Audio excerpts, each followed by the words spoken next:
Hello guys, this is your friend. We are back with a new fanfic. Which is what if Naruto was neglected by his family and gained Hyōrinmaru before the Chunin exams, part 1. And if you enjoy this fanfic, then please press the like button and subscribe to my channel for more fanfic like this. And now let's start the fanfic. Naruto's head gave a powerful throb as he climbed to his unsteady feet with shaking legs. He rubbed gingerly at the pain lancing his temples. What? The memory rushed to the forefront of his mind in a mixed jumble of images and sounds. He remembered a grass shinobi, a rather ugly 20-something girl with long black hair and an even longer tongue. He remembered a snake, a monstrous colossus that could have swallowed the Hokage tower whole, and broken trees with thick mossy trunks. He remembered stopping that snake with his bare hands and a pair of kunai, and Sasuke and Sakura staring, shocked, awed, afraid, rooted to their spots. He remembered being lifted into the air by that freaky tongue, held in a grip as strong as steel that would not drop him no matter how hard he struggled. He remembered a word, Kyubi. The snake freak had recognized him. What came next was even more of a blur. He remembered 5 fingers alight with purple fire, his shirt being yanked up, the wind leaving his lungs. He remembered pain, terrible pain, and a horrifying weakness, his vision going dark, his arms too feeble to lift, his eyes too heavy to stay open, and the cold, bone-numbing fear of encroaching death. Then, nothing. His head hurt. Pain. That meant he had to be alive, right? He groaned softly. He scrunched his face up and shook his head. What did that snake freak do to me? He reached down and pinched the space between his left thumb and forefinger, then rolled the captured flesh, an old remedy for headaches the old man had taught him. He opened his eyes, blinking rapidly, and looked around. First things first. Finding out his location. Where? A vast expanse of pure white snow stretched out before him for miles around, and there was no end in sight, no mountains in the distance, no hazy outline on the horizon, or even a horizon to begin with. There was no clear place where earth met sky, only a blurred transition from white snow to gray clouds. Several trees littered the rolling slopes, reaching up towards the sky and barren but for small white flowers that bloomed timidly. Tiny flakes as soft as silk landed on his skin, melting and dribbling down his face and neck. He reached out and caught petite white fuzz in his palm. It was snowing, he realized, and when the clouds shifted enough to reveal a quick ray of sun, the thousands of tiny snowflakes shimmered beautifully. He knew he should be freezing. His jumpsuit was not designed for anything colder than mid-autumn. The snow around him should have been radiating coldness or sucking the heat from his very skin. But he didn't feel cold. In fact, he was oddly comfortable, even, dare he believe it, warm. He felt his eyes go wide and his mouth fall open and asked the empty air the first question that came to mind: where am I? The impossibly large trees and roots of the forest of death were the last place he remembered being. It had been the second part of the Chunin selection exams and he'd been forced to fight against a hidden grass ninja too strong to be anything less than a Chunin, and he had a sneaking suspicion that whoever it was wasn't supposed to have been there. He had been surrounded by gnarled wood 3 times its natural size and leaves as big trashcan lids. But where did that leave him now? What little he could remember about the academy lessons that seemed a lifetime ago said that the land of snow was the only place that got snow. But how would he have gotten to the land of snow, hundreds of miles away, across a sea, from the middle of fire country? On this plain of never-ending ice and snow, he thought in a rare philosophical moment, did I die? So, you're finally here, a deep voice, like rolling thunder, spoke. Naruto nearly jumped out of his skin and spun around as fast as he could, only to come face to face with a huge blue dragon.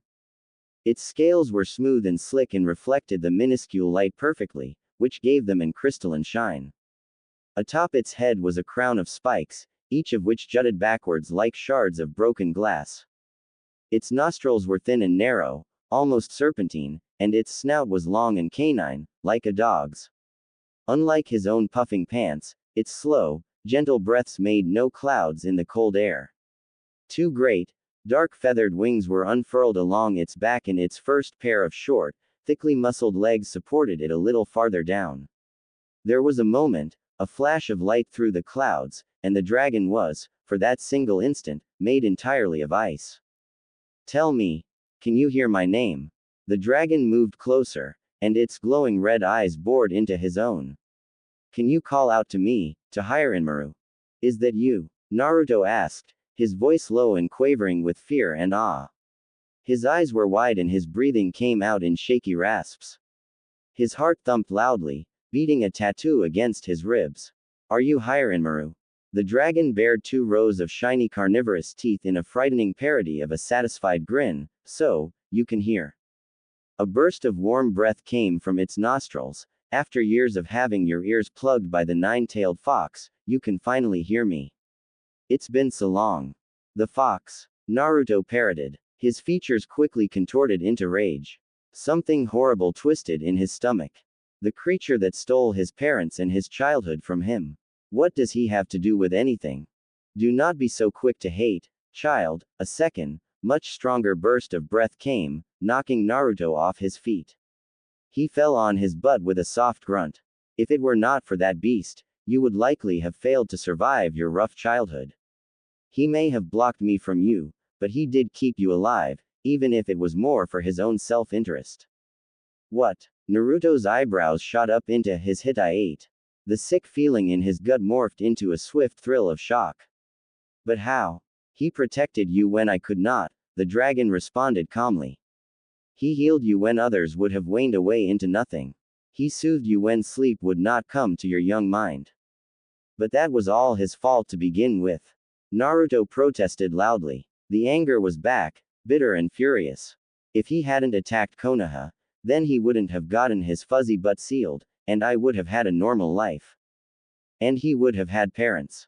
A mom and a dad. People who loved him for who he was, unconditionally, who would have tucked him in at night, whispered sweet nothings in his ear, comforted him after a nightmare. He might have even had a younger brother or sister. A family. Do not be so quick to judge, Hyorinmaru purred. The fault of the 9 tails attack lies in the accursed blood of the Uchiha. The one called Madara. The dragon's eyes flashed. Were it not for him, the beast would not be where he is. And you would have a family. Naruto was sure his confusion must have shown on his face. What does the Uchiha clan?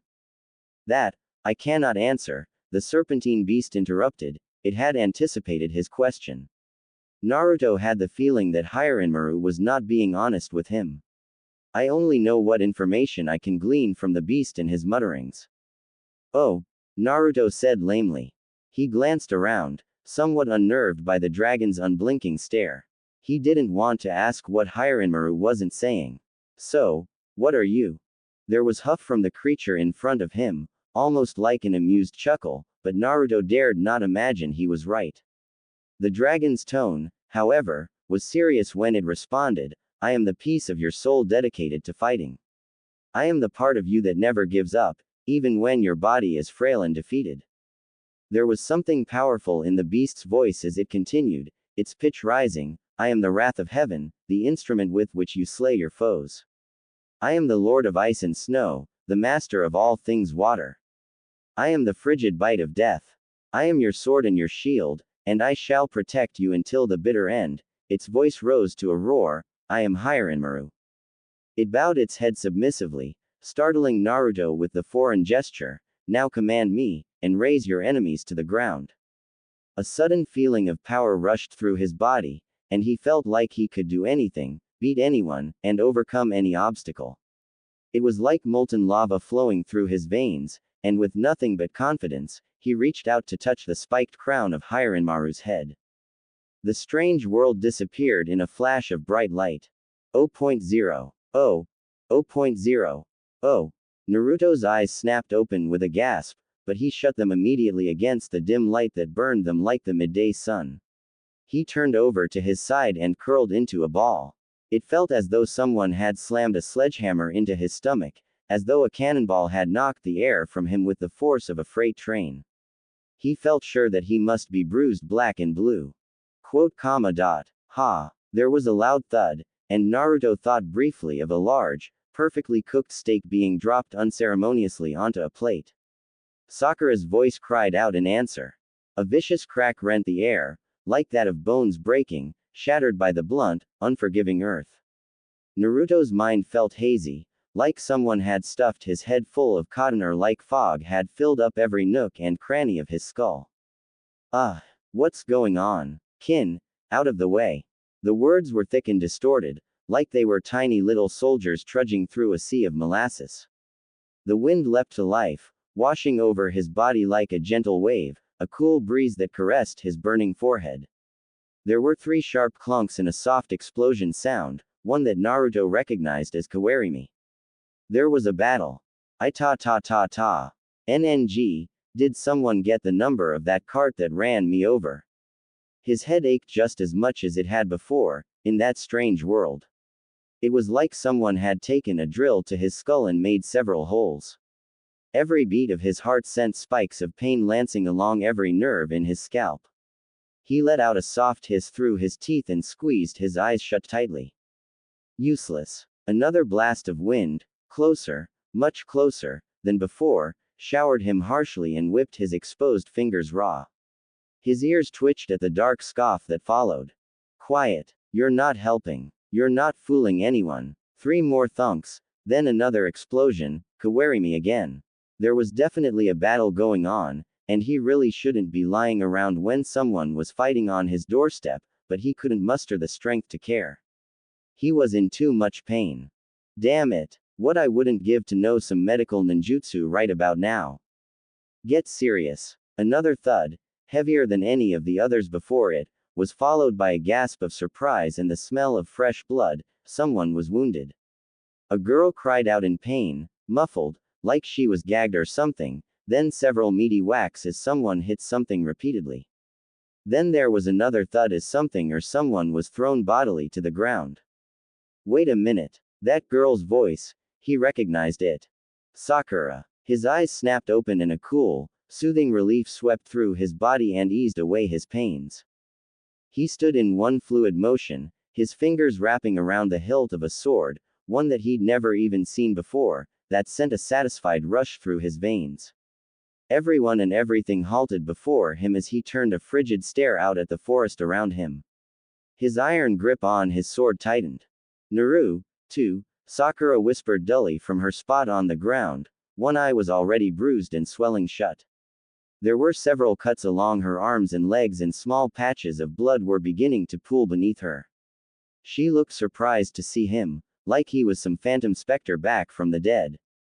Out of the corner of his eye, he noticed the broken and defeated form of Lee lying unconscious on the ground. Hey, the ninja with spiky black hair grinned smugly. So, one of those sleeping brats woke up, Naruto focused his icy gaze on the sound genin. Words tumbled past his lips before he knew what he was saying. Soden ni zace, Hyorinmaru. Sit upon the frozen heavens, ice ring. The sword in his hand glowed bright blue, sprouting from its pommel a chain on whose end was a white steel crescent, and the spiky-haired genin smirked, a cocky gleam in his eye. He scoffed, that's it. What? Nothing else. Am I supposed to be frightened of a little genin with a sword? Zaku. The bandaged one scolded. There was something antsy and agitated in his stiffened posture.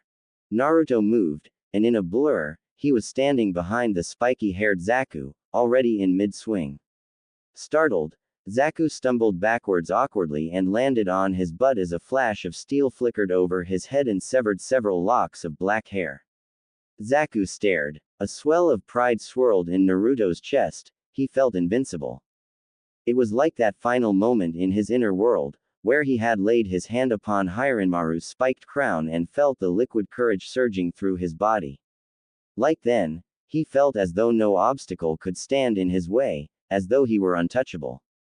The sword felt so familiar in his hand, and every motion felt practiced to perfection, even though he had never wielded a katana before in his life. Instantly, Naruto was upon Zaku again, both hands grasping the hilt as his blade came down in a surprisingly graceful arc. Zaku yelped, rolling backward over his shoulder only to land straight on his feet, crouched defensively. He looked like a frightened animal too scared to move. It seemed that he could not decide whether to fight or flee. Something in Naruto crowed triumphantly, and it evoked in Naruto the urge to show the upstart in front of him its place. Bow before the ultimate predator, whelp, it seemed to say. Naruto moved to continue his assault and Zaku leapt as far away as he could on chakra-enhanced legs, already preparing his own attack. To Naruto, he seemed to be moving in slow motion. He flung his hands out and the tubes in his arms whistled as air compressed inside them. Zenkuaha. A gale of tightly packed wind rushed from Zaku's palms, targeting Naruto, who had not moved and whose icy gaze had not wavered. The triumphant grin that stretched across Zaku's face made Naruto want to deck him. He'd show that punk what it meant to underestimate him.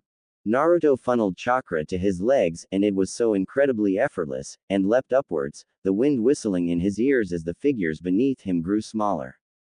He slowed to a stop, and there was a moment as he hung there in midair, feeling completely and utterly free, where his body was untouched by gravity.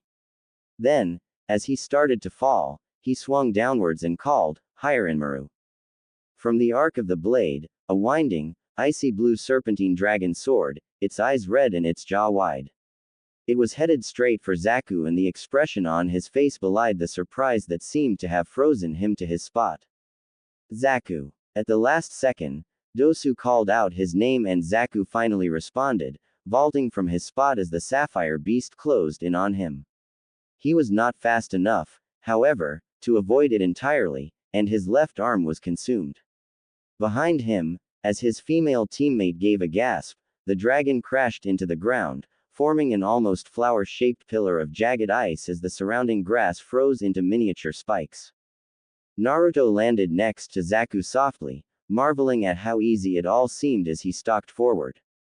Zaku looked frightened, and the terror radiating off of him only made Naruto's cold rage more ferocious. The predator had become the prey, and only now did it think of mercy.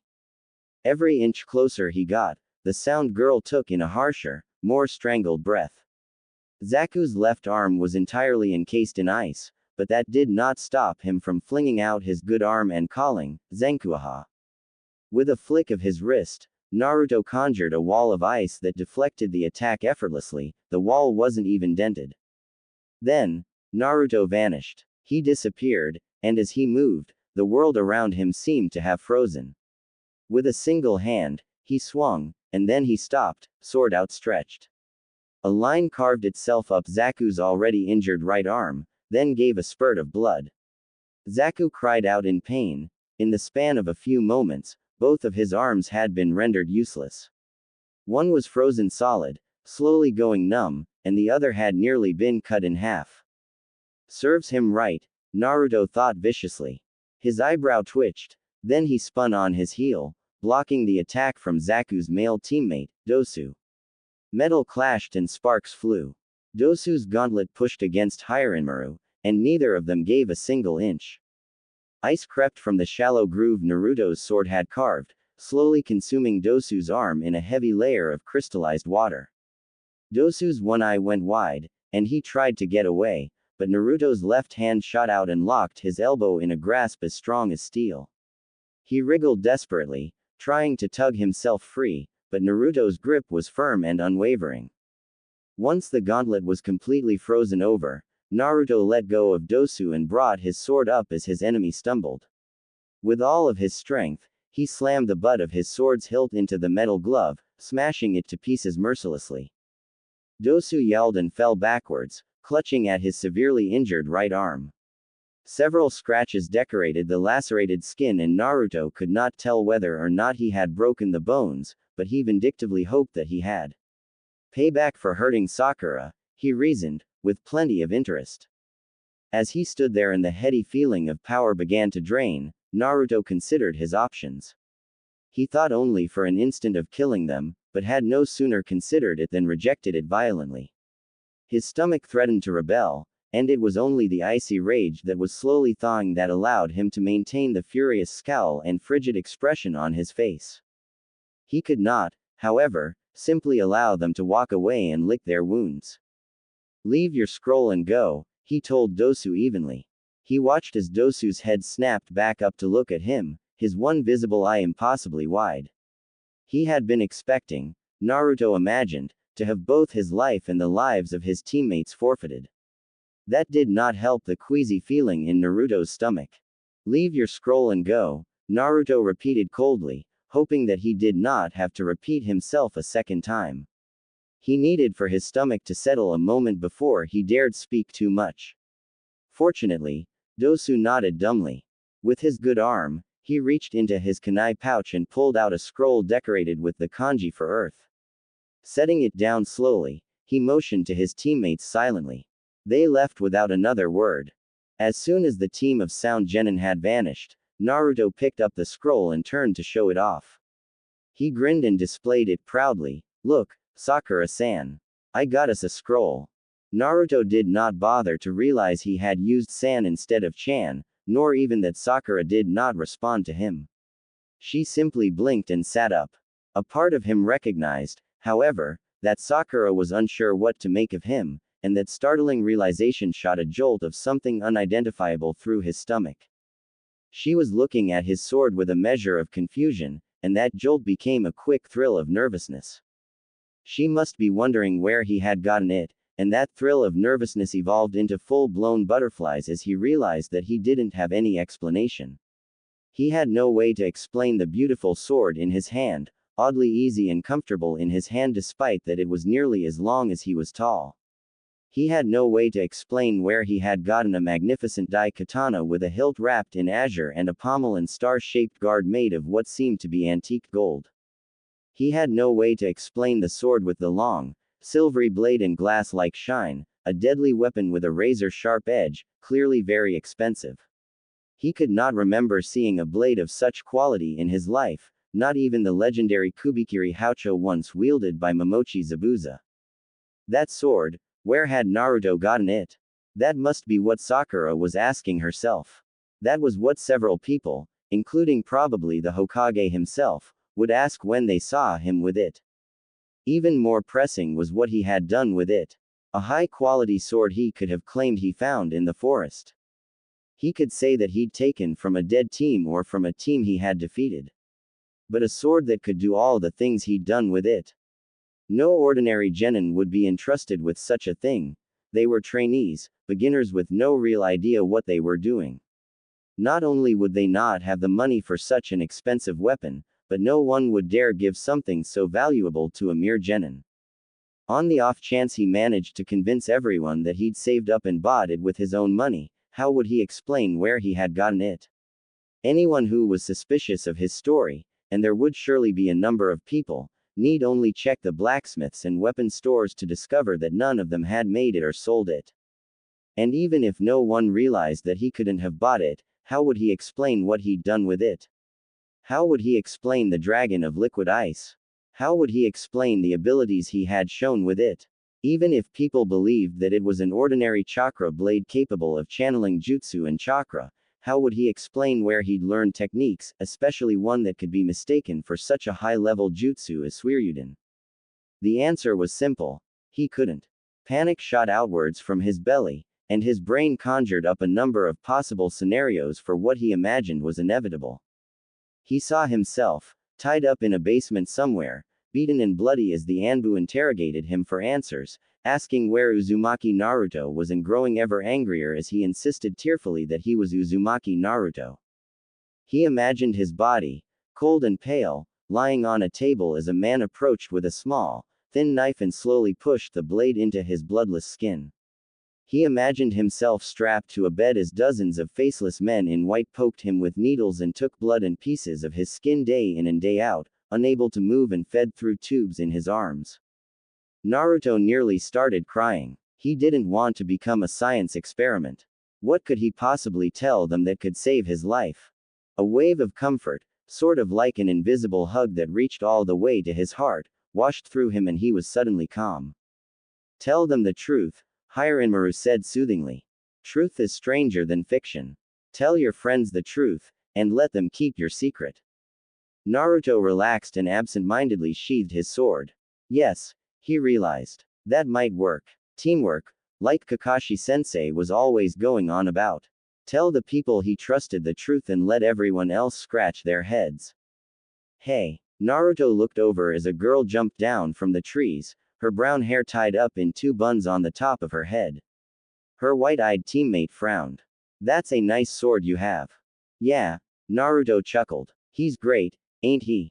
I'll say. She whistled. The hilt is amazing in and of itself, but the blade. I've never seen something of this quality before. It's a work of art. That must be a family heirloom or something. She giggled a little hysterically. So, yeah. Naruto grinned. His name's Hyorinmaru. He's the best sword you'll ever see. I can see that. She too grinned, and his owner isn't anything to sneeze at either. In a few years, you'll be beating them off with sticks. I've seen quite a few blades, but this one is something else. I knew you could do it with chakra, but I didn't know it was possible to channel jutsu through weapons like that. Even the White Fang's sword couldn't manage something so advanced. Her eyes roved hungrily over the hilt. He wondered if that's what he looked like when ramen was mentioned, taking in its splendor. So, did your Jonin sensei teach you that? Naruto blinked, cocking his head to the side. Teach me what? Her eyebrow twitched, as though it would like very much to arch itself. You know, that dragon thing. He looked her oddly. She motioned with her arms as if swinging a sword, saying, where you just swing and this dragon comes out and attacks your enemies. Oh, that recognition sputtered to life in Naruto's brain. That's Hyorinmaru. But I thought Hyorinmaru was the sword, she stated lamely. Her lips were pulled into a confused frown that was, he had to admit, kind of cute. He's both, Naruto told her matter-of-factly. He's the dragon and the sword. But that means, she started, scrunching her face up as she put together the implications that statement brought. He thought that looked kind of cute, too. Man, what had he been missing out on? Had he been so focused on Sakura that he hadn't noticed how pretty some of the other girls could be? You have a dragon sealed inside of that sword. Something like that, Naruto admitted sheepishly.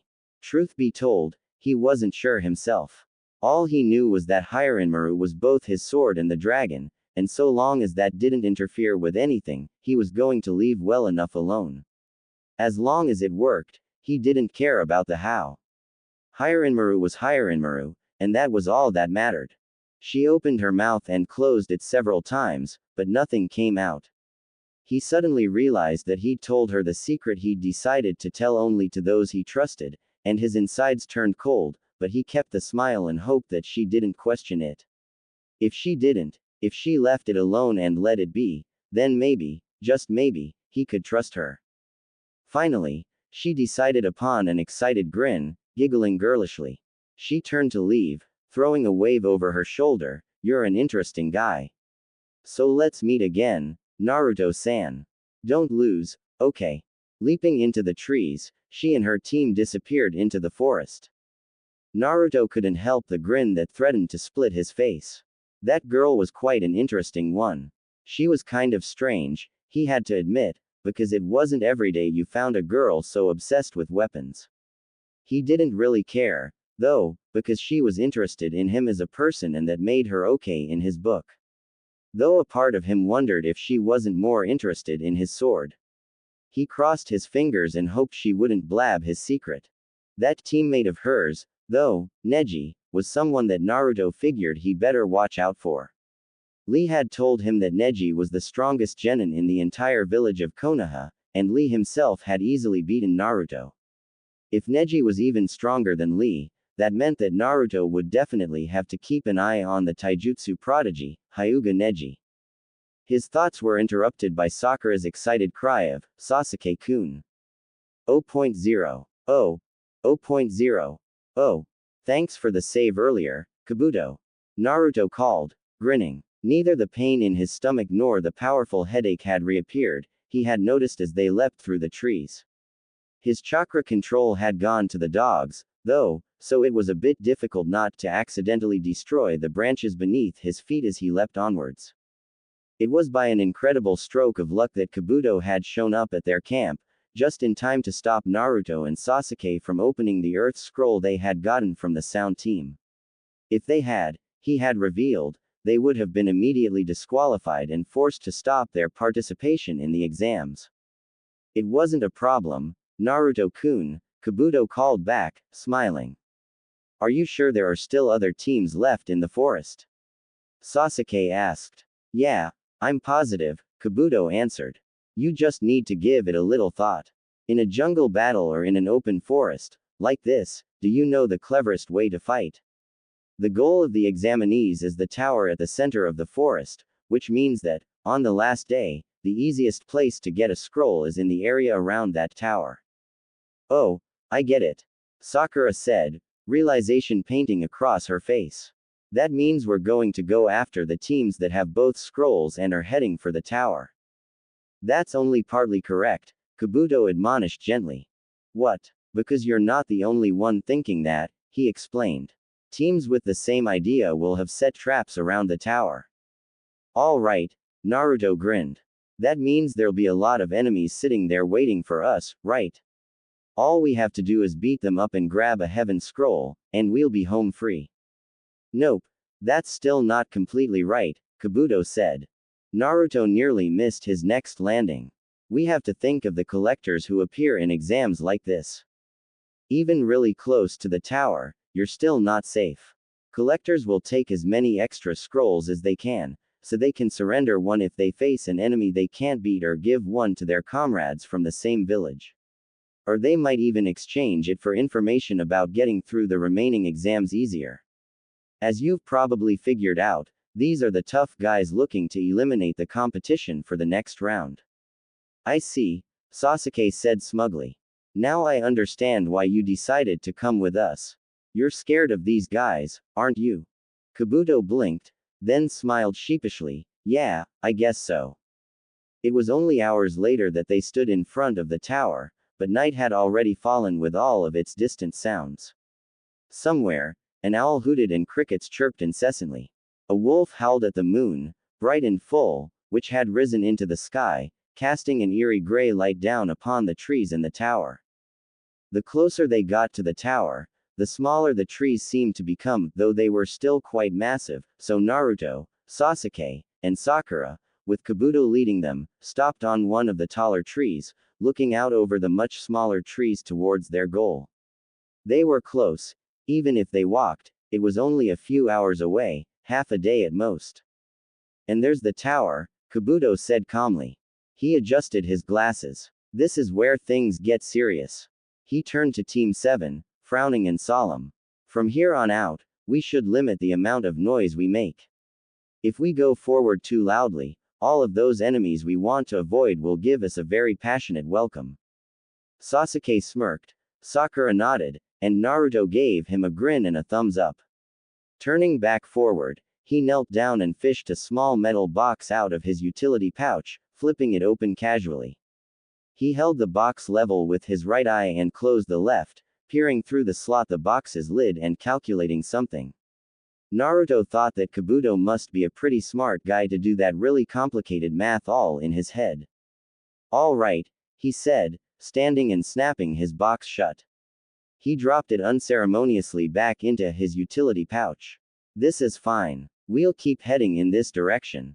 And they were off again, dropping down to the grass as they reached the smaller trees and proceeding cautiously, every sense thrumming and humming with tension. They were like taut bow strings, even the slightest new sound or movement sent them vibrating and fingering their weapons. It became obvious as they continued that they were not the first team to have walked that path. They spotted several traps, a number of which had already been sprung, and still held their victims. More than once, Naruto had grimaced as his stomach threatened to revolt and thanked whoever upstairs was listening for the fact that the darkness made it difficult to see the expressions of eternal agony carved onto the faces of the dead.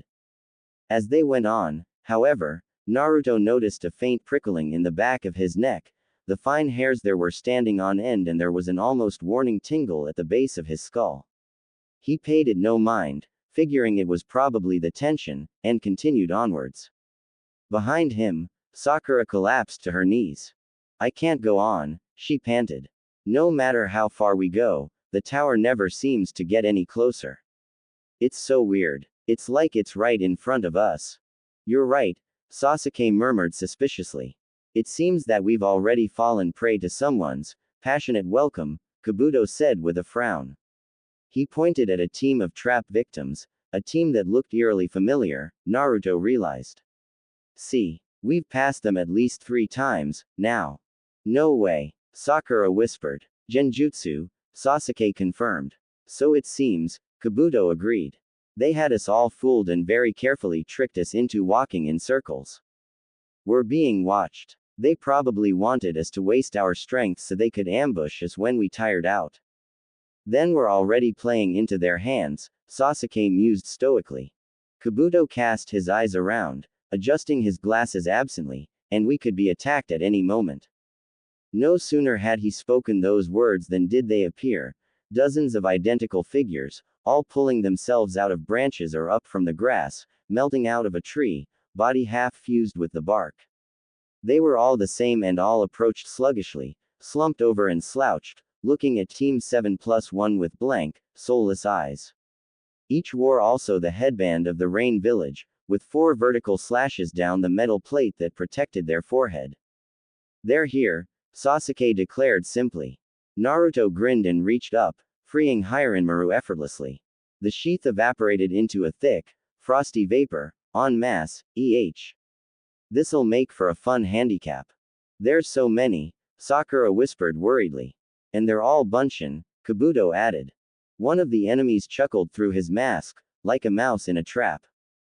I'll show you, mouse. Naruto shouted, lifting his sword. Soden ni Zace, Hyorinmaru. The sword lengthened and the chain and crescent dangled down to the ground. Naruto swung, curving it horizontally at his waist, Hyoryu Senbi. Ice dragon swirling tail. A wave of water formed along the arc of his blade, washing over several of the bunshin, then flash froze into a spiked crescent of ice, slanted outwards.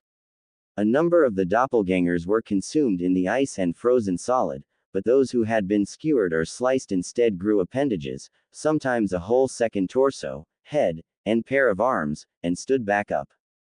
Naruto took a step back, horror etched across his face. What the? The horror quickly contorted into rage. Yeah. Then take this. He swung again. Hyorinmaru. A dragon leapt from his blade, soaring forward and catching several bunshin at once, driving them back and into a tree, splashing and tearing away the bark. Naruto swept his sword upwards, Zeku. Severing void. The torrent of water leapt upward and cut clear through the tree, splitting it in half height-wise before freezing into a vertical crescent. The clones that were caught did not break free and melted into a brown goop. Sasuke-kun. Sakura's voice cried. Naruto looked back to see Sasuke rigid and motionless on the ground, Kabuto's body thrown protectively over top him. Kabuto himself had been injured. There was a nasty-looking, if rather shallow, gash on his left arm, and the kunai that had done it was embedded in the grass a little ways away. Naruto looked back to the clones in front of him and brandished Hyorinmaru defensively. So, wait a minute, he said. If Kabuto got hurt, does that mean that they're cage bunshin with real flesh? But cage bunshin disappear if you get a good hit in. They don't. That means they're illusions, right? Damn it, which is it? They're not real, Naruto.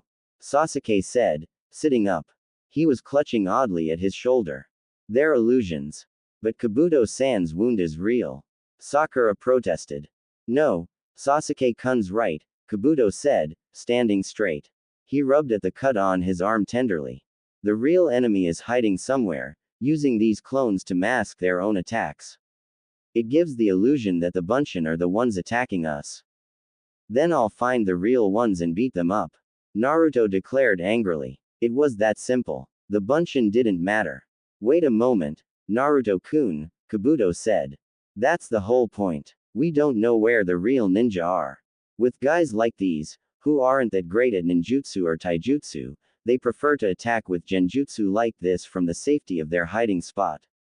They won't show themselves until we can't move anymore at all. The only thing we can do now is dodge. Naruto snarled. He couldn't accept that. Not when he had all this new power. What was it good for if it couldn't help him win? Screw that, he said furiously, rearing back his arm. Water swirled around the blade of his sword, snake-like. I'm leveling this place. See if they can hide without any trees. A look of realization and a little bit of horror dawned on Sasuke's face. Naruto saw it out of the corner of his eye, and it gave him such an incredible feeling of power. Shit. He cursed. He grabbed Sakura by the shoulder and Kabuto by the arm and pulled them to the ground. Get down. Hyorinmaru. Naruto spun on his heel, swinging himself and his sword in a complete circle. A torrent of water, as much liquid ice as anything else, gushed outward from the tip, slicing the surrounding trees and brush clear off their trunks and washing them away with all the power of a waterfall. As powerful as it looked, it sounded just as much so. The water roared as it flooded outwards, clamoring and pounding like the white rapids just before a waterfall. The trees rooted strong enough not to be swept away gave loud, ominous cracks before they split, leaving behind only a mangled trunk and half-upturned roots. There were 3 panicked screams, then quiet. When everything had stilled, Naruto saw Sasuke, Sakura, and Kabuto lift their heads to look around, and they promptly let out a collective gasp. They were in a big circle of clear, dry land, maybe 12 feet in diameter at the most, but outside of it was layer upon layer, wave upon wave, of frozen water, jutting out from the center in jagged spikes. Those trees that had not been completely washed away were impaled viciously, none of them wanted to imagine a human's fate on the business end of those spikes, and there was no sign of the 3-rain ninja. Naruto, panting, sank to one knee, using his sword, which had returned to normal, as a crutch. And that, he said breathlessly, is why you don't screw with Uzumaki Naruto. I think you overdid it, Naruto-kun, Kabuto said shakily as he pulled himself to his feet. I mean, the clones are gone, but where are the real ninja? Without them, you can't get the scroll you need.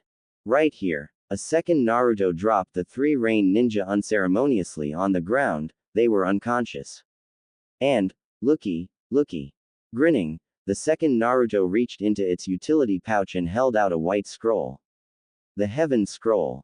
Sakura was suddenly on her feet, her face screwed up in a furious scowl, and stomping angrily over in the clone's direction. The Cage Bunshin didn't know what to do, cringing away from her as she got close, and threw its arms up to protect its face.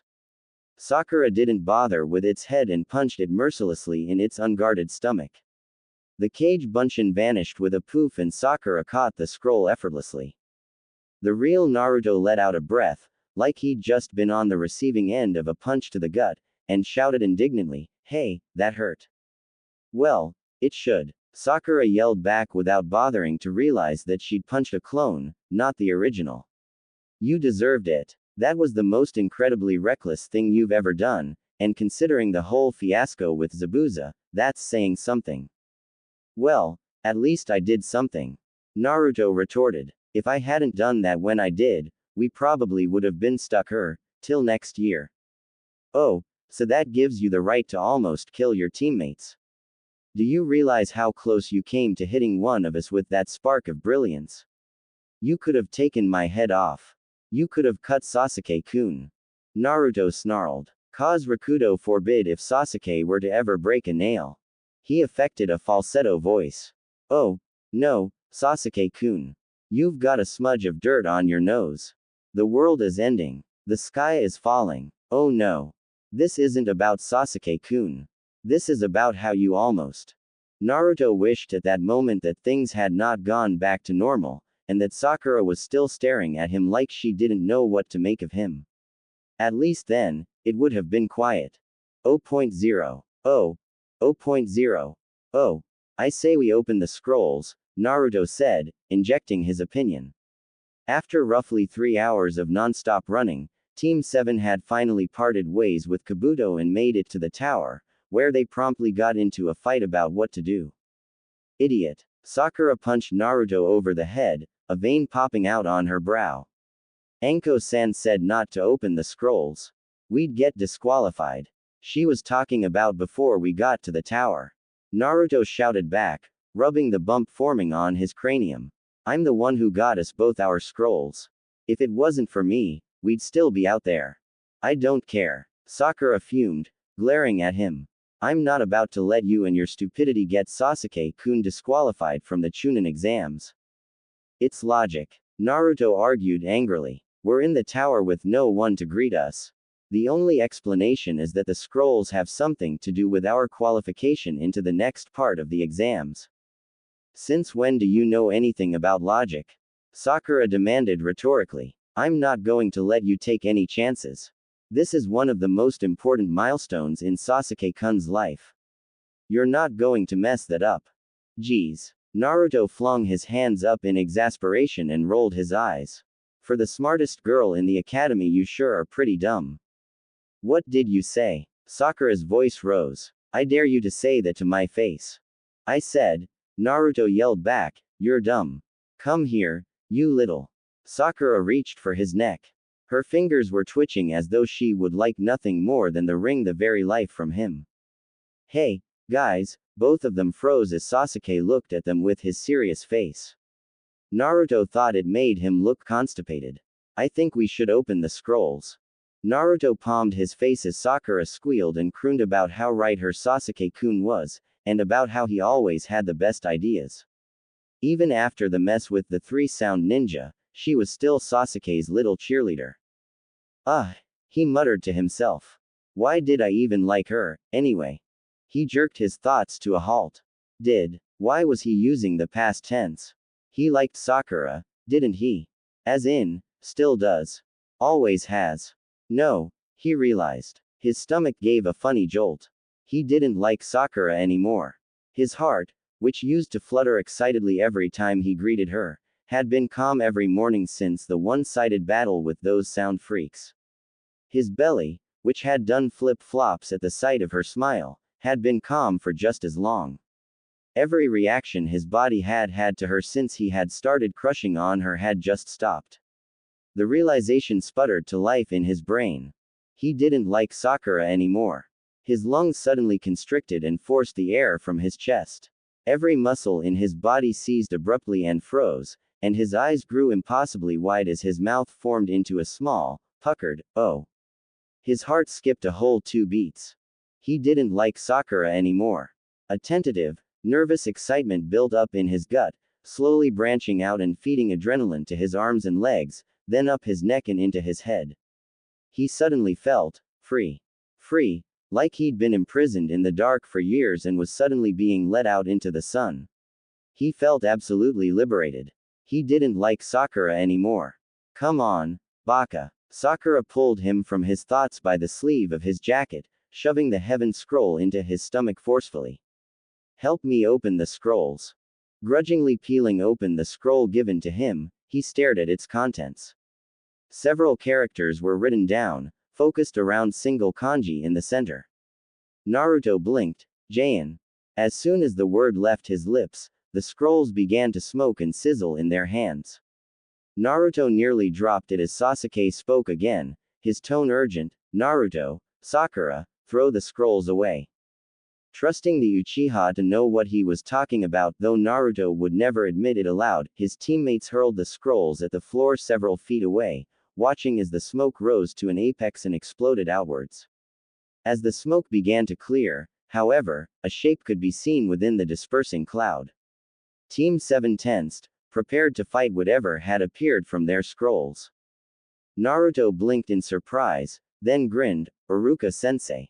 True enough, the smog dissipated, revealing their trusted academy teacher, Yumi no Iruka. He grinned at them and gave them a friendly wave. Hey, guys. It's been a while, huh? He looked them all over, and his eyes halted at each scratch, scrape, and bump. Looks like you guys have been through the meat grinder. Sakura stared, confused. Iruka-sensei, what just happened? Oh, well, Iruka rubbed the back of his neck. The summoning spell on the scrolls was designed to let us Chunin greet the applicants at the end of the second exam. It's just luck that I was the one who wound up meeting you three.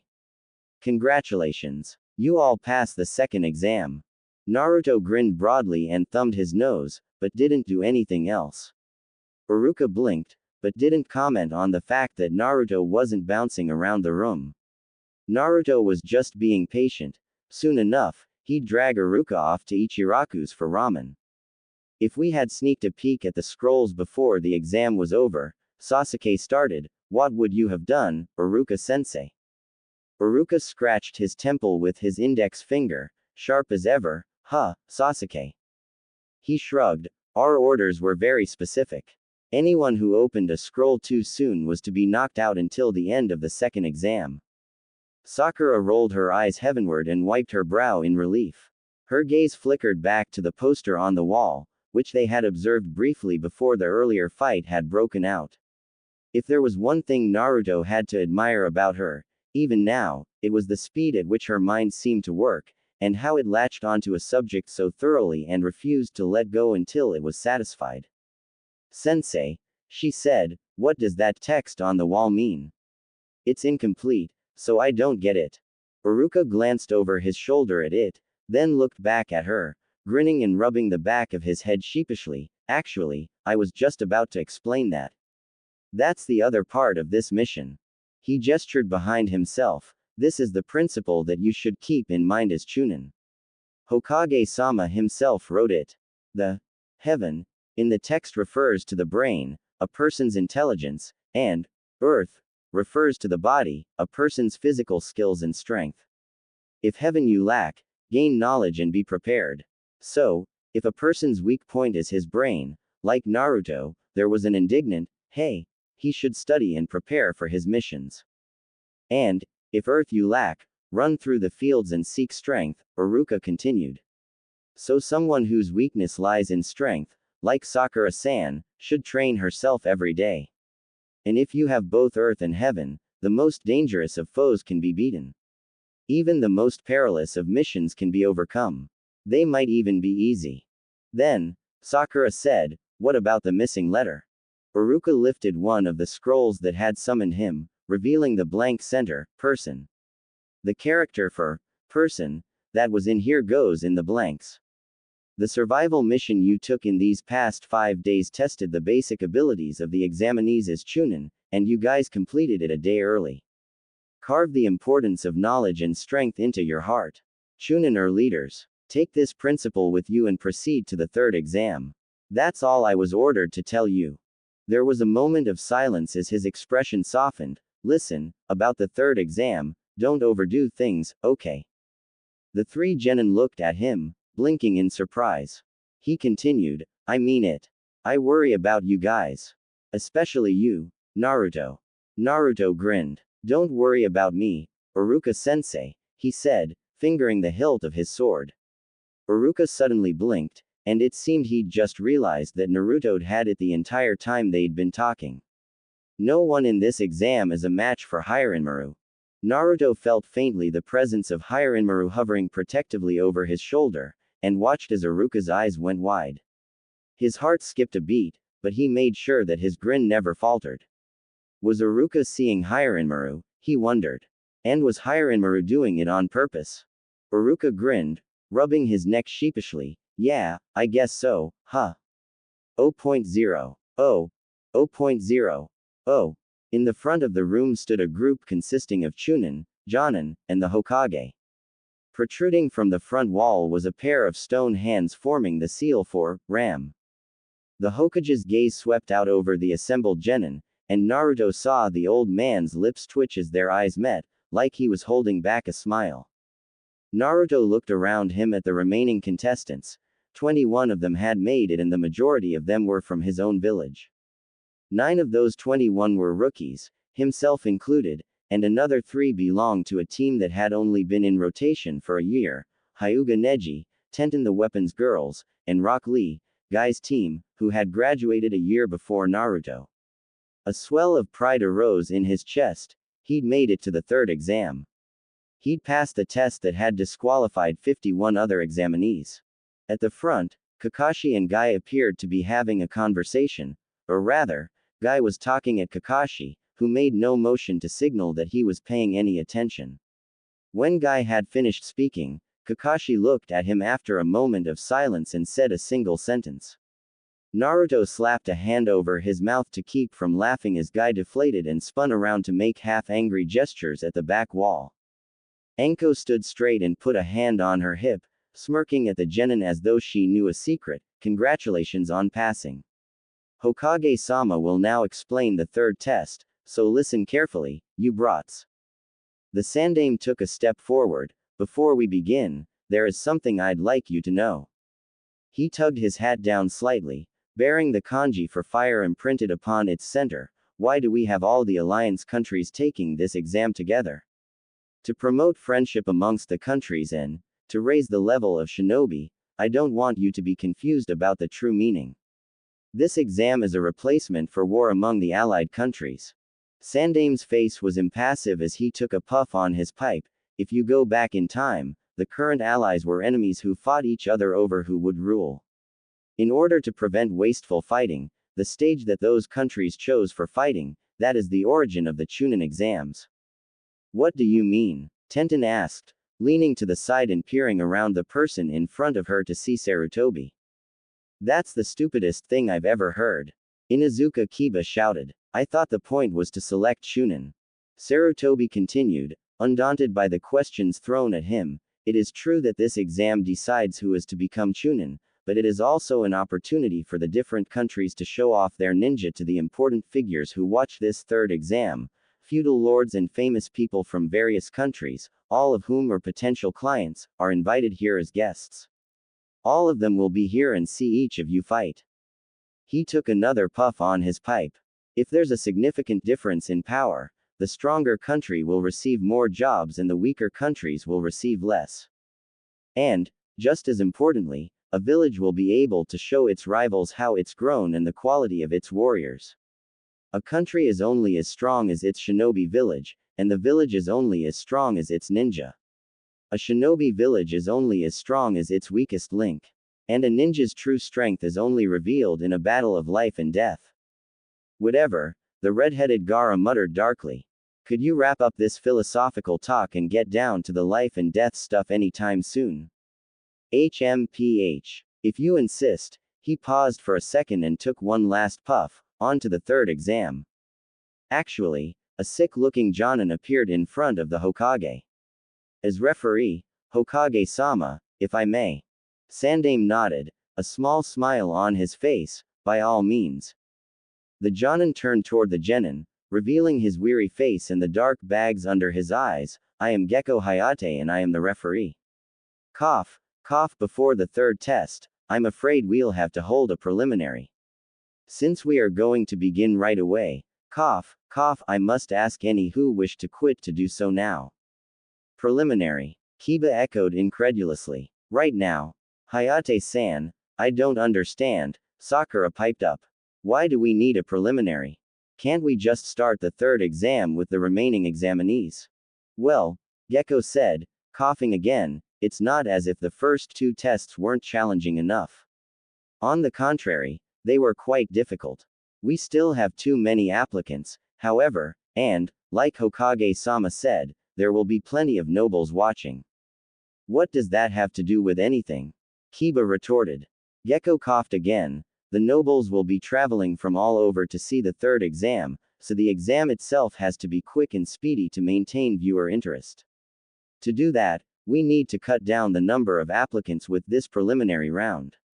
As I said earlier, any who wish to quit may do so now without adversely affecting your teammates' chances of success. Everything from here on out will be one-on-one matches. Well, Kabuto raised his hand. I'm out of here. What? Naruto demanded sharply. Kabuto-san, why are you quitting? I'm sorry, Naruto-kun, Kabuto sighed, but I got the crap beat out of me in the second exam. And ever since that little fight I got into with those sound ninja right before the first exam, I've been totally deaf in my left ear. Kabuto shook his head helplessly. Now they're saying this could be a fight to the death. I'm just not up to that. Naruto stared hard at Kabuto's retreating back, an uneasy feeling settling in the pit of his stomach. There was something off about what had just happened. He didn't know what exactly it was, just that there was something wrong. Kabuto had lied. Lee had gotten beat up by those sound ninja much worse than Kabuto's injury during the first exam, yet he was well enough to fight a couple days later. There's no way Kabuto, who'd had 2 or 3 more days to heal, wouldn't have recovered, too. Hayate looked around, but no one else raised a hand in surrender. Right then, cough, cough, if no one else wishes to forfeit, let's begin the preliminary rounds. As I stated before, it will be a one-on-one match, in other words, just like real combat. Since we now have exactly 20 people, there will be 10 matches, and the winners will advance to the third exam proper.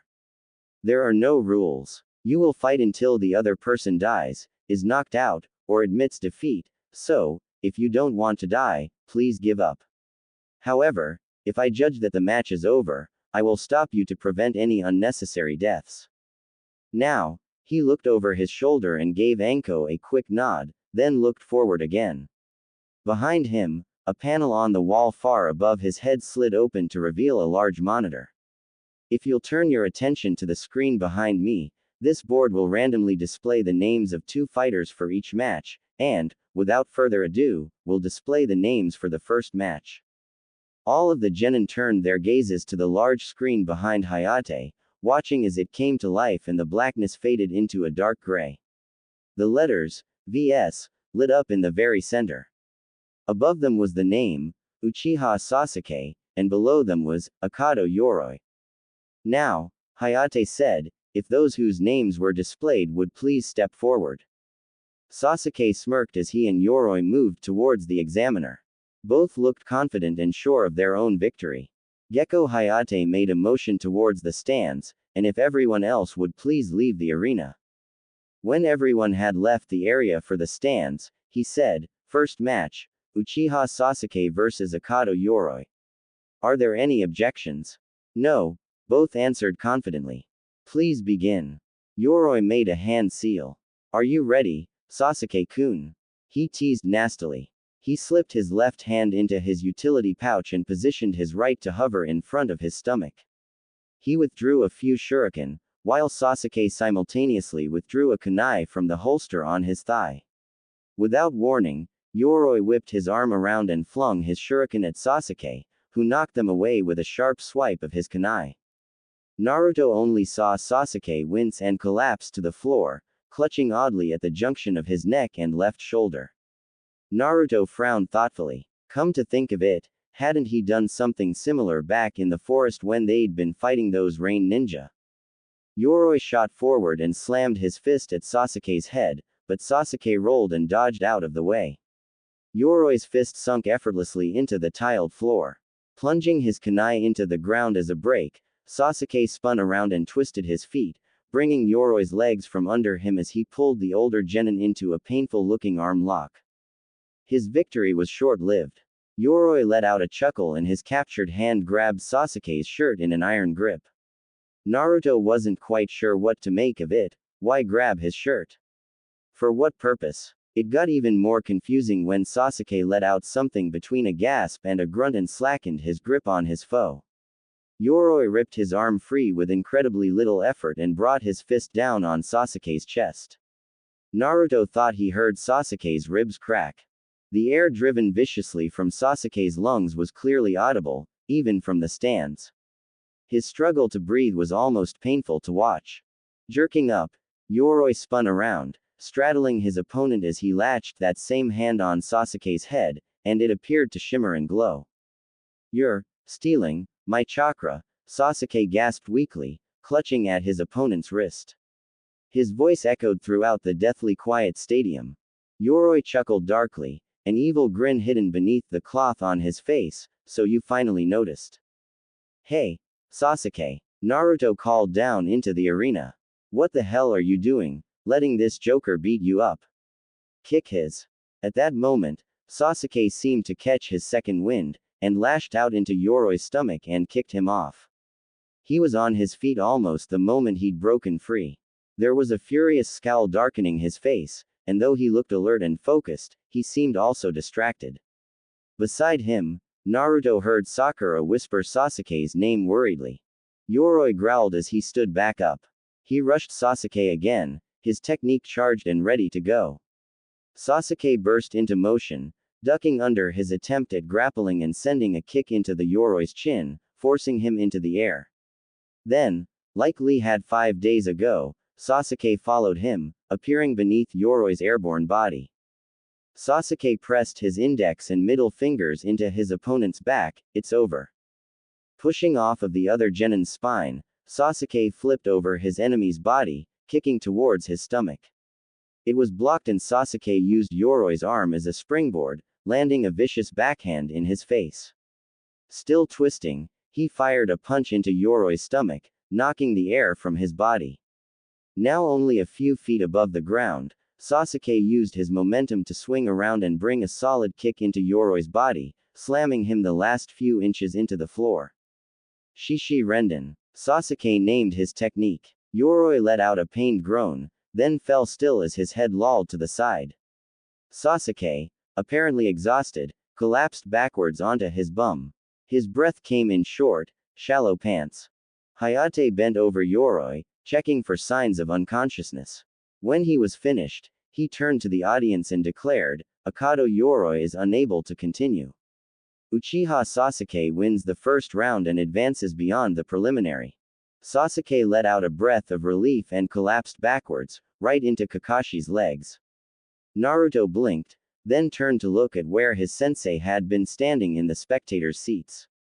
But Kakashi didn't stand next to him any longer. He was indeed down in the arena, and he appeared to be talking Sasuke, but whatever he was saying was too low and quiet for Naruto to hear. "What do you want, Kakashi?" Sasuke asked flatly. He had not bothered to keep his voice down. Kakashi said something again, and Naruto gave a frustrated groan as he struggled to hear it, but it was no use. Kakashi was being deliberately quiet, probably to keep everyone else from eavesdropping on the conversation. But Naruto wanted to know what was being said, and it irked him that he couldn't, no matter how hard he strained his ears. "No," Sasuke refused. "I want to stay and watch the other matches." "Perhaps I wasn't clear," Kakashi said, a dangerous edge to his tone. It was the only thing he'd said that wasn't too hushed to make out. Naruto leaned over the railing, so far that he was in danger of falling over it, but though he could see the lips beneath Kakashi's mask move, he could not make out the words. Sasuke hesitated a moment, then scoffed in angry defeat, "Fine." And then Kakashi and Sasuke disappeared as a troop of white-robed medics lifted Yoroi onto a stretcher and carried him away. The screen flared to life again and rushed through the names of the competitors. Naruto half wondered what would happen if a person's name came up twice, on both the top and bottom. Would he have to fight himself? The names flashed to a halt and stopped to blaze the identities of the next combatants, Zaku Abumi vs. Aburame Shino. Zaku smirked confidently. His left arm had thawed and his right was wrapped in white bandages. "Who's this loser?" Naruto scowled. It was that guy from the forest, that guy from the sound who had beat up Sakura. If he made it, that meant his teammates had, too. Naruto's fists tightened around the railing. Would he wind up fighting one of the sound again? If he did.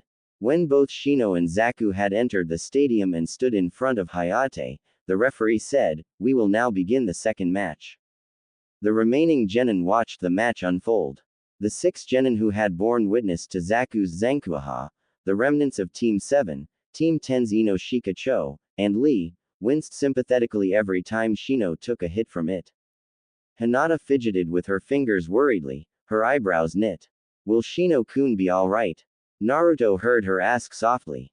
"I wouldn't worry about Shino." Naruto could tell from his voice that Kiba was smirking. "He's one of the guys even I don't want to fight."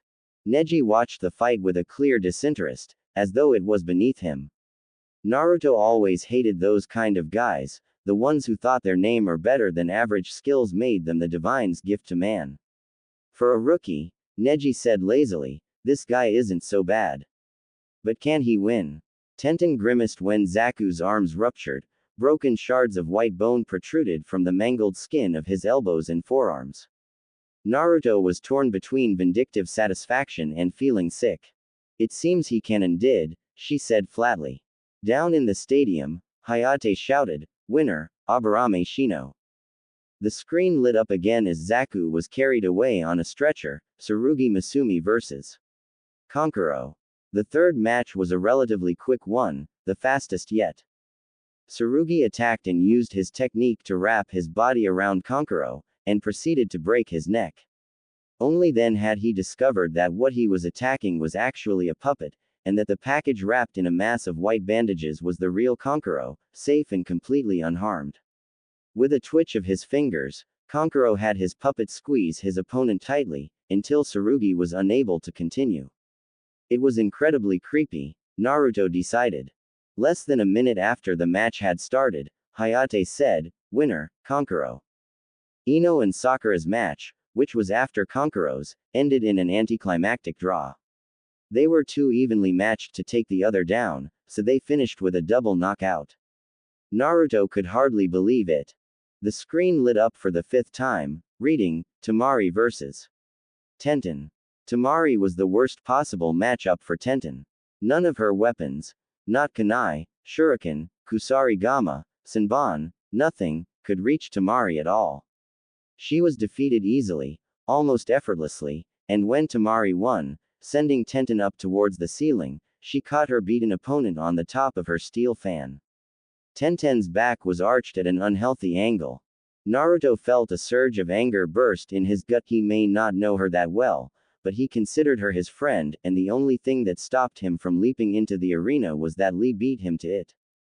The normally calm, if extremely passionate, Lee looked positively murderous, and only Guy's reprimands to his young pupil prevented Naruto from taking off where Lee had stopped. Now was not the time and here was not the place, Naruto had gotten from Guy's short lecture. But if they met in the finals, Naruto promised himself, he would definitely be getting some revenge. Nara Shikamaru vs. Kin Tsuchi. A girl, Shikamaru asked, as if looking for confirmation. He sighed, Mendokus. Their match didn't last very long either. Kin had had Shikamaru caught in her trap for a few moments, but Shikamaru had come back and outdone her. Using his Kajimane no Jutsu, he forced her to hit her head against the wall. She knocked herself unconscious and Shikamaru was declared the winner. After Kin was carried away on a stretcher, the screen flashed again, revealing the combatants of the next fight, Uzumaki Naruto vs. Inuzuka Kiba. Ha, we got lucky, Akamaru. Kiba gloated as he jumped down into the arena. Akamaru, his dog, gave an enthusiastic bark of agreement. Excited to finally have his match, Naruto flung himself over the railing, landing on the tiled floor with surprising ease. There was a huge grin on his face, one that was easily matched by his opponent. Hayate stood between them. Hey, Kiba clenched his fist. I feel bad for you, dead last, so I'll end this in one punch. Yeah right, dog breath. Naruto shot back. I'm way different than I was before. In fact, you might as well just quit right now. Why don't you and your master go back to chasing cats? Akamaru isn't my master. Kiba shouted vehemently, glaring. He's my partner. Prove it, Naruto called coolly. Kiba growled. The 7th match, Uzumaki Naruto vs. Inuzuka Kiba, Hayate said calmly. Begin. Kiba's hands instantly clasped together in a hand seal, Ninpo, Shikyaku no Jutsu. Ninja arts. 4-legged technique. Kiba dropped down on all fours as a cocky grin split his face. His canines lengthened into fangs and his fingernails into claws, sharp and pointed. Without warning, he dashed for Naruto, intent, it seemed, on fulfilling his promise and winning with a single attack. Naruto, too surprised to counter, was Kiba always this fast? Was hit solidly in the stomach. He flew backwards and collided painfully with the stadium wall, which crumbled around him, sending up a thick dust. It's over, Hayate-san, Kiba said confidently, and Naruto could practically hear the smirk on his lips. He won't be getting up. Naruto's eyebrow gave a twitch, and any chastisement he had prepared for himself was flushed down the drain. But he mastered his anger, as he had learned long ago, back when everyone hated him, back before Iruka, Kakashi, and his friends, back before Konohamaru, Haku, Zabuza, and Inari. The best revenge was proving them wrong and making them eat their words. So as the smoke and rubble dispersed, Naruto stood up, rubbing his stomach with a mocking wince. The look of surprise on the faces of both Kiba and the rest of the audience sent a thrill of satisfaction through his gut. He grinned, "You're stronger than I thought. Guess I shouldn't have let you get that free punch in."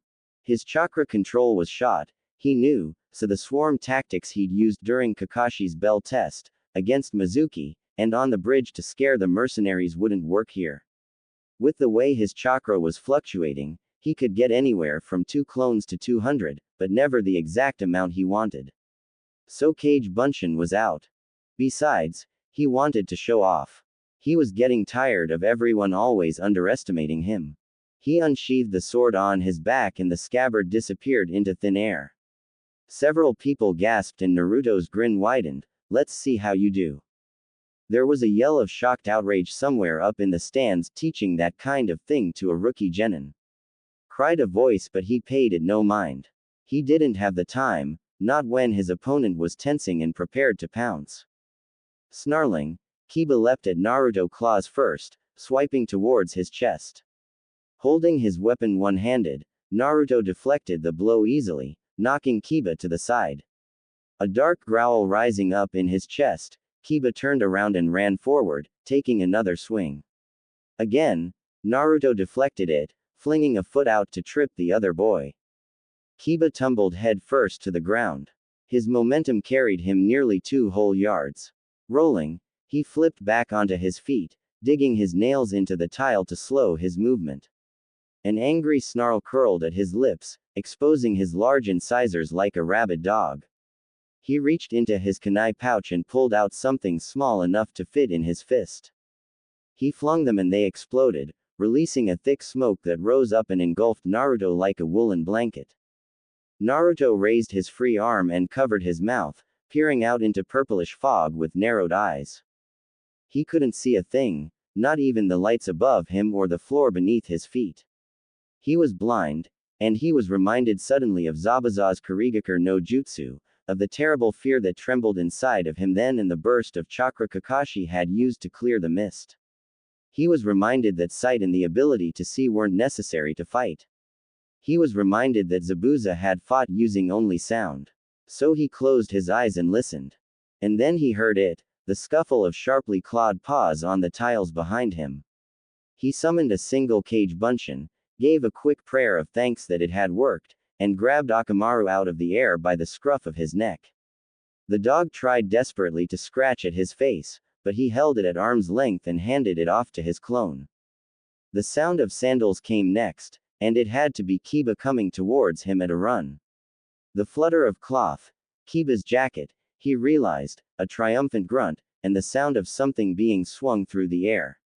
Kiba thought he was going to win, Naruto recognized blankly.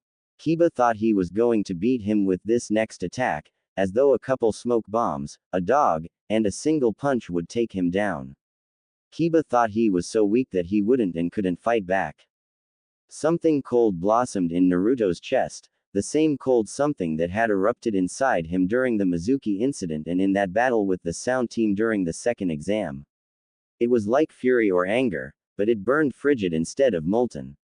It left his head clear instead of hot and fuzzy and red. It gave him a laser-like focus. "Idiot," Naruto said in an uncharacteristically calm voice. His free hand caught Kiba's wrist and held tight. Kiba, no matter how much he pushed, could not move his fist forward. "You really shouldn't underestimate me." A massive pressure leapt out from Naruto's body, sweeping away the smoke effortlessly. Kiba took in a short, sharp gasp and seemed frozen in place, his eyes wide and mouth half open. There were several gasps up in the stands. Sakura and Ino, Naruto could see, looked like they could barely stand upright. Shikamaru's hands were shaking violently. Neji was staring unblinkingly with his mouth half open, and all of the Chunin were wide-eyed. A canine whine drew Kiba's attention to Akamaru, who was being held up by a second Naruto only a few feet away. Naruto could see the disbelief in Kiba's face. He must be wondering how Naruto had come so far in just a few months. Naruto, who had been a failure during the academy, was beating him effortlessly. And Naruto took pride in that. For Kiba to be thinking like that, so shocked that Naruto was beating him, Naruto had to be proving him wrong. He was proving that he was worth something, that he wasn't the useless dropout everyone had thought he was. He let Kiba's arm go, then sent a roundhouse kick smashing into Kiba's cheek. Kiba went tumbling and skidding across the arena, and slid to a halt halfway to the other side. He'd pulled himself into a kneel almost the moment he'd stopped, wiping away the blood that was dribbling down from his split lip. Let Akamaru go, Kiba snarled, eyes blazing with fury. Naruto nearly chuckled. Did Kiba think him that stupid? What do you take me for, a fool? He asked, arching an eyebrow. There were several snorts from his fellow genin. Fine, Kiba reached into his pouch again, have it your way. He tossed a small pill, which Akamaru caught in midair and promptly swallowed, his fur turning red as he growled. He spun, his claws dispelling the clone that held him. Running, he rushed past the stunned Naruto to stand faithfully next to his partner, Kiba. He wanted to protest. Wasn't that cheating? But didn't even have the chance. Now, Kiba bent down, hands in a seal as Akamaru jumped atop his back. Jujin Bunshin, man-beast clone. In a burst of smoke, a second Kiba had appeared in the place of the dog, smirking viciously at his opponent. Naruto blinked in surprise, he'd never seen such a technique. Then, he grinned broadly and brandished his sword offensively. 2 Kibas against one of him. This just might be fun. Soden ni Ace, Naruto commanded calmly, Hyorinmaru. Oh no you don't. One Kiba cried as the two of them bounded forward on all fours. They spun, creating 2 vortexes that rushed forth side by side. Gatsuga. Fang over fang. Naruto took off in their direction like a speeding bullet, sword trailing by his leg. He leapt up just as he was about to collide with them, twisting to get between the 2 winding tornadoes. For a single instant, time slowed, and Naruto was drifting through the air, looking upwards. He was suspended there, watching as Kiba and Akamaru's sword passed him both above and below. And then it was over, and he spun to land upright. One of the vortexes suddenly veered off course. It was connected to Naruto, or rather, his sword, by a long metal chain. Naruto took hold of the chain with his free hand, using it to swing the vortex, which had stopped spinning to reveal a frozen Kiba, around on a circular path. When he released his grip, his captive kept going and slammed right into the wall. The ice covering Kiba shattered and the chain went slack, then snapped back to Naruto and hung limply down by his feet. Its extra length had vanished. The Kiba who'd had the misfortune to be swung into the wall fell to the floor and stayed there, motionless but breathing. There was a brief puff of smoke and the transformation fell. It was actually Akamaru, not Kiba. His fur had returned to its normal white and his eyes were closed. He was clearly unconscious. The second swirl of air and chakra dissipated and a second Kiba landed, staring at small mass of fur that was his comrade. He growled, Akamaru. The dog didn't respond. Akamaru. Kiba cried. Naruto grinned and said, looks like he's out cold. There were several exasperated groans throughout the arena. You. Kiba snarled. He ran forward again, once more transforming into a spinning vortex as he shouted, Suga. Piercing fang. Naruto leapt over the attack, turning around in midair as he brought his sword up.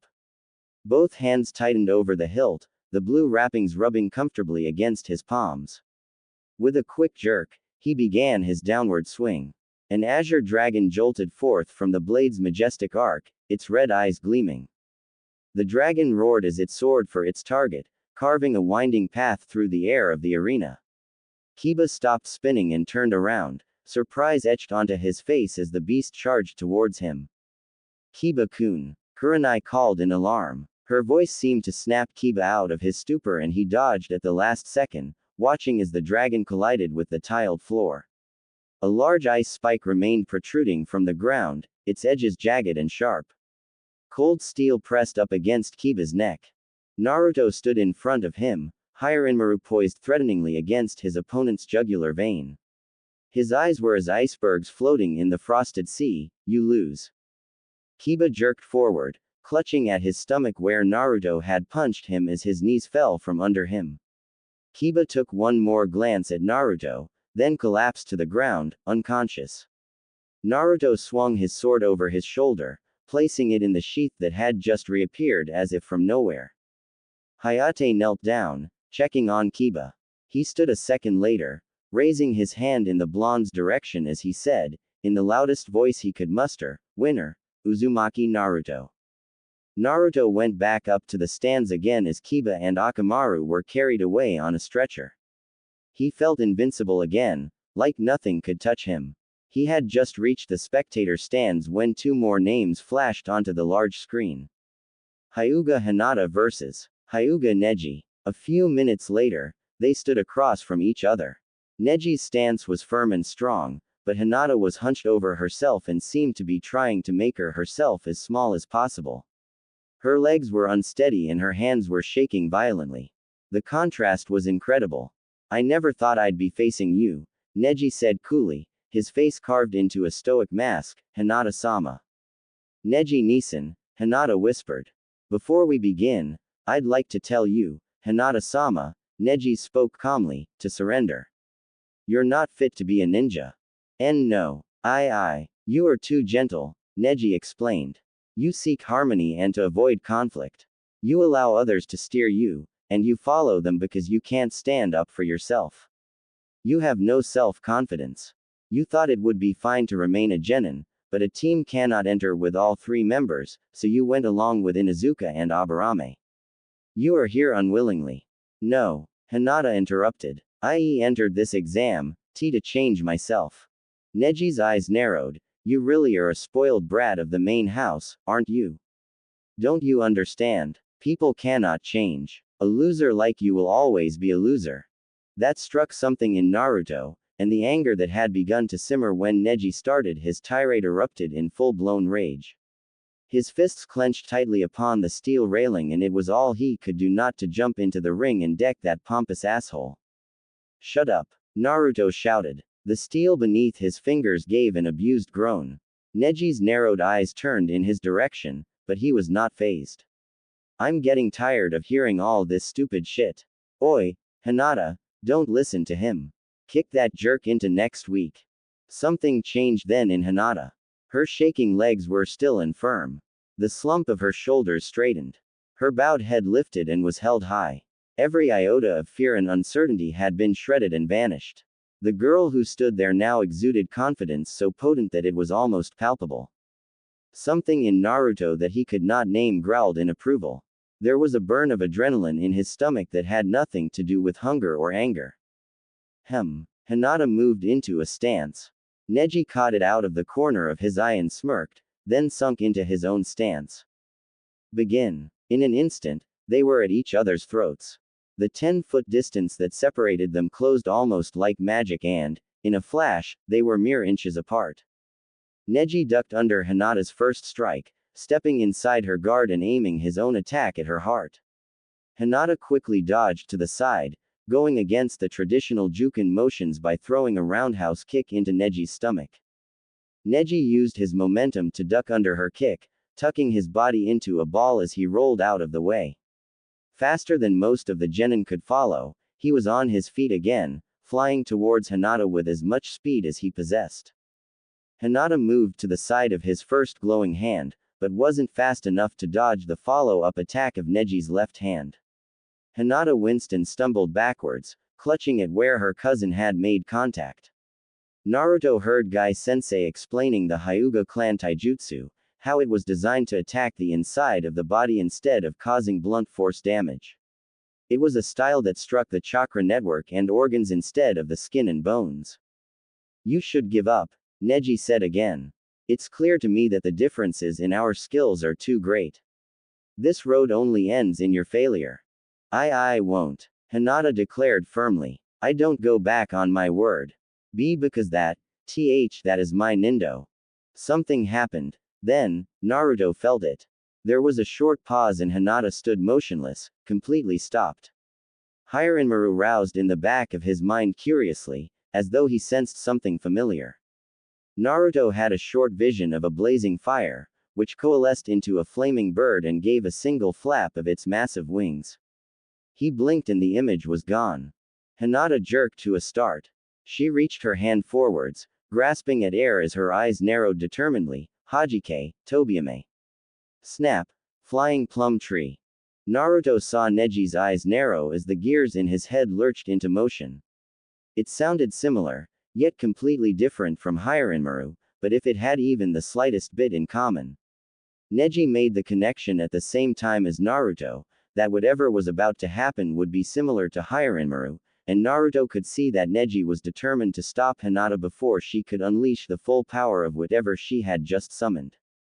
Prongs of red energy swirled in the air and coalesced into an oblong shape, then formed a sword in Hinata's palm, and elicited gasps from her audience, as Neji dashed towards her again, hands coated with chakra. With a wild, uncharacteristic scream, Hinata pointed the tip of her new blade at her cousin. A ball of pink energy shot forward, but Neji dodged around it, moved inside her guard, and knocked the weapon from her grasp. It clattered to the ground uselessly and vanished in a flash of red. You are within my field of hake.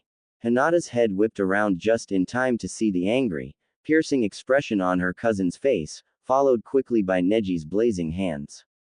The fingers struck home and Naruto watched her jerk as though she'd been stabbed. 2 palms. A swarm of hands, so fast that Naruto almost couldn't catch the individual motions, struck her, and she jerked again as though she'd been stabbed. 4 palms. Another swarm came and the number of hits she took quadrupled. 8 palms. 16 palms. A third swarm rained down on her, and she looked as though every hit drained her energy. Something in Naruto squirmed in anxious desperation. 32 palms. The last swarm came faster than the rest, and they seemed to strike everywhere at once, her arms, her legs, and her chest. To Naruto, it seemed like every jab of Neji's fingers was an arrow piercing her body, and there was a veritable cloud that struck her all at once. 64 palms. The final strike, the 65th palm, came at her, throwing her back a few feet where she collapsed to the ground. She was slumped and motionless. This is the difference in talent that will never change, Neji said acidly. This is the destiny that you cannot alter. Hayate looked ready to call it, his hand was already in motion and his mouth had just opened to speak. He was going to give the match to Neji. But, it's not over yet, Naruto shouted. Everyone turned to look at him, and stared as though he had grown a second head. Get up, Hinata. Don't let him treat you like that. I believe in you. You can do it. But he couldn't let him end this. He couldn't let them give up on Hinata. There was something inside him, perhaps the part that sensed a kindred spirit, that would not let them stop her. Not here, after she'd gotten so far. Naruto, stop, Sakura yelled frantically. She can't even stand. There's no way she can keep going. You're going to get her killed. It's not, a quiet voice interrupted. Down in the arena, Hinata was slowly lifting herself off the ground, and though her arms were wobbling, her legs were unsteady, and she looked as if a strong breeze would knock her over, she did not lie down or surrender. Hinata stood shakily. It's not over. Just give up, Neji told her. Go back to being the weakling of the main branch. Go back to suffering at the fate of our family's differences. You say you can see everything, Hinata stuttered weakly. But I think you're overlooking something. The one suffering from the differences in our family, as you.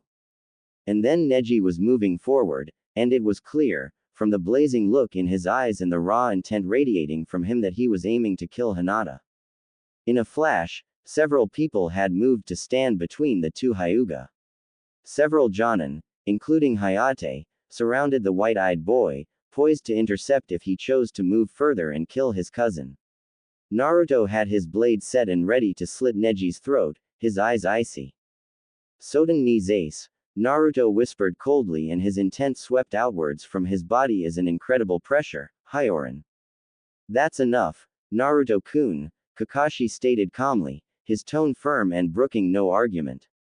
The pressure vanished as suddenly as it had appeared and Naruto turned his head, staring at his Jonin-sensei with his frigid eyes. Hinata coughed painfully and collapsed backwards. Naruto was at her side in an instant, lowering her gently to the floor as she trembled and coughed again. Did I? Hinata coughed violently, and there were increasingly large amounts of blood mixed in with her saliva. Her sword had become an ordinary katana. Her eyes were closed. Did I do good, Naruto-kun? Yeah, Naruto whispered soothingly. She didn't respond, not even to loose a satisfied sigh.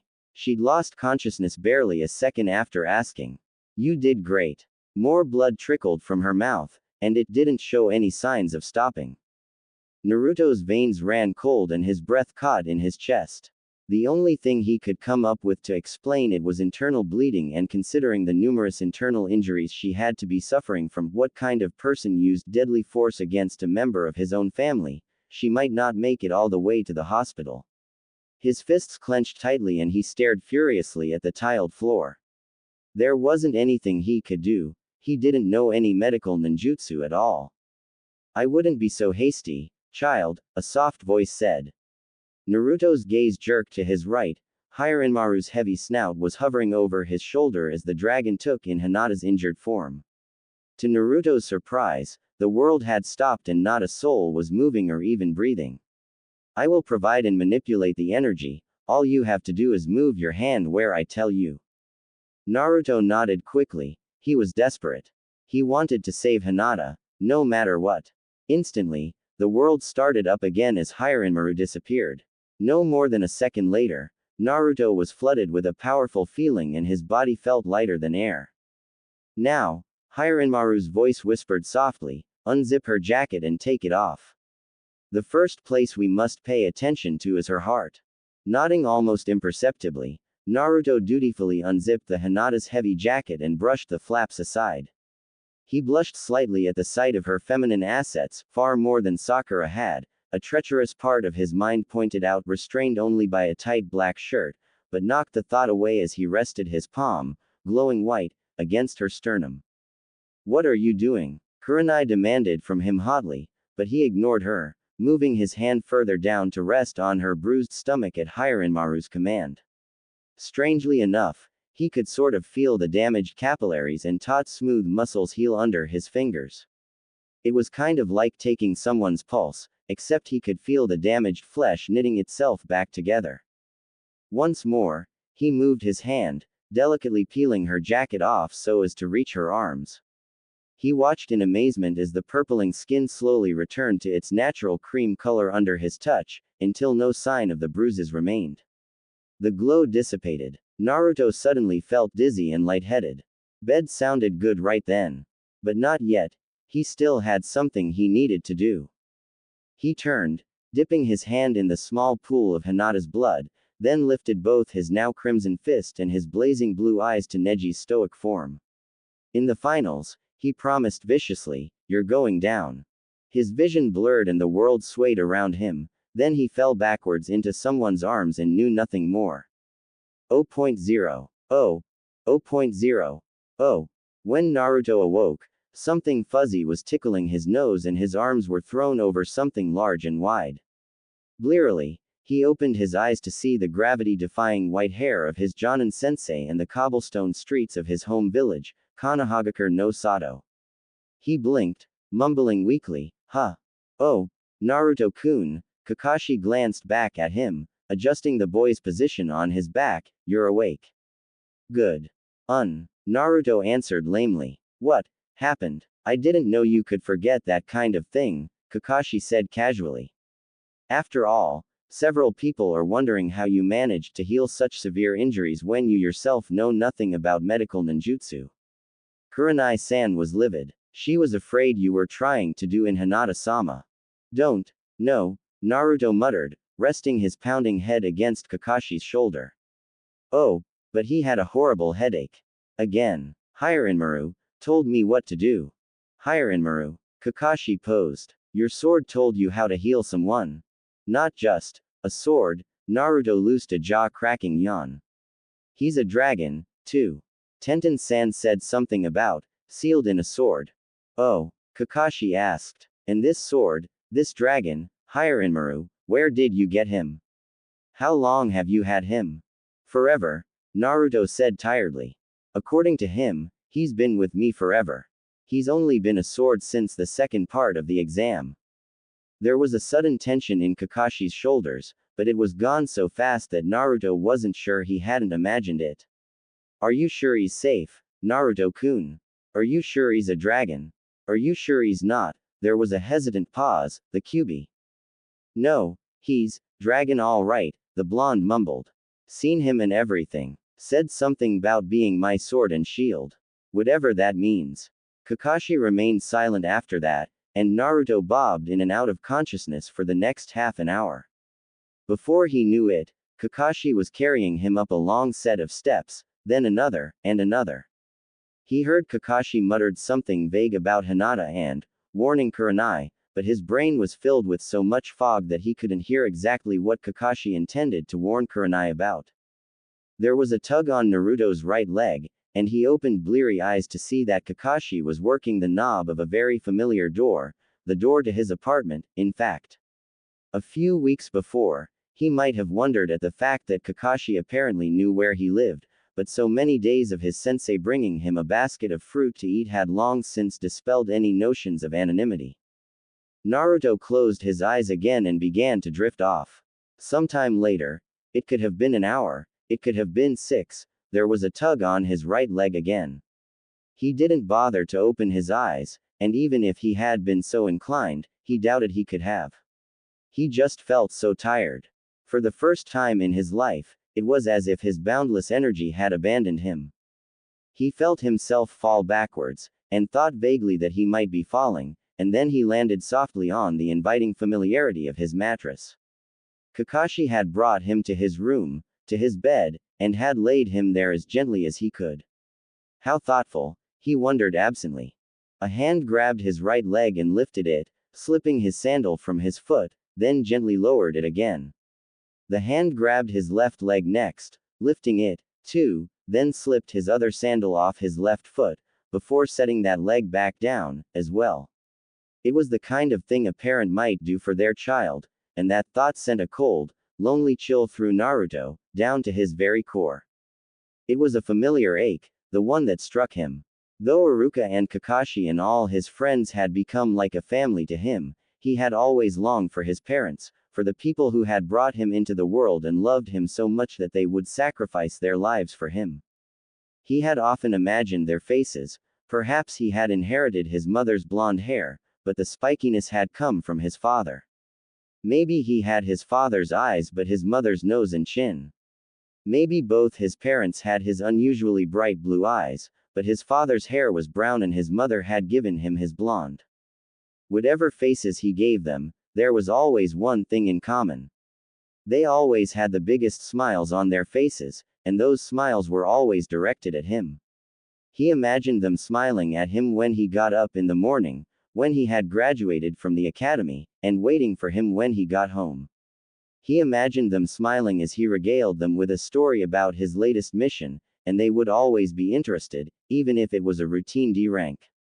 Even if it was just capturing Tora. He imagined their voices, too. He imagined his father's voice as a smooth tenor, kind of like Kakashi's, but a bit lighter. His mother's he thought of as a lilting soprano, though it could go higher when she screamed, as she naturally would every time he got in trouble. His father, of course, would just sit there and try not to laugh, probably hiding behind a newspaper or a book, or covering his mouth with his hand. But no matter what, they would always love him. He wished for that more than anything, that his parents really had sacrificed themselves for him, like the old man had told him, and that they hadn't abandoned him because they didn't want him. So, as Kakashi left and closed the door behind him, Naruto imagined his parents, smiling and telling him tenderly that they loved him, and drifted off to sleep with their voices whispering in his ear. 0.0. Oh. 0.0. Oh. Naruto rubbed his eyes and slowly stood up. His sandals sunk in the snow, but no feeling of coldness reached him as the white fuzz buried his toes. He looked around, only to discover he had once more returned to the world of Hyorinmaru. He blinked and wondered just why he was back. You're here, the dragon's voice said calmly, swerving its long body around him. It twisted until it was looking him in the eyes, its lower body coiled around his feet and legs. Tell me, child, do you know why you're here? No, Naruto started, shaking his head. His tongue froze mid-motion as images flashed through his mind and in front of his eyes, reminding him of what he'd done. His glowing white hand resting on Hinata's chest, Hyorinmaru hovering over his shoulder, his palm gliding over her smooth arms, and falling back into unconsciousness. That energy, Naruto began slowly, his mind working a mile a minute. What was it? It wasn't chakra. Good. The dragon cooed, its eyes narrowing slightly. You've started to become more observant. The clarity with which you perceive things is growing, sharpening. You've started down the path of a true shinobi. Hyorinmaru moved closer, until its snout was mere inches from his face. The two thin, long, fleshy feelers beneath its nostrils wavered in a non-existent wind as it spoke. As you well know, chakra is made of physical and spiritual energy blended together, but did you know that you could separate those energies and use them individually?